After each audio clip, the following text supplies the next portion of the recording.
वक्त वक्त बहुत आगे निकल गया। जिंदगी हर रोज गुजर रही है। ना खबर है अपने हाल की, ना ताल्लुक बन पा रहा है खुद से कोई। ये जो आवाज मुझ में गूंजती है हर पल, सिर्फ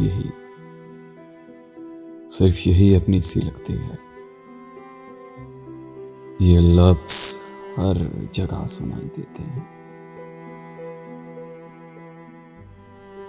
कहे गए थे मुझसे कभी, मैं आज भी वफा निभा रहा हूं।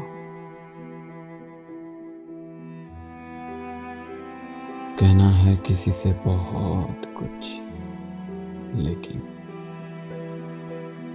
ये ज़मीर टोक देता है। कह देता है मुझसे ये, मोहब्बत में यूं दीवाना होना अच्छा नहीं। खुद को यूं बेमोल करना पाता नहीं। जो छोड़ गया उसे ना भुला, याद न कर। जो भूल गया उसे भूल जा।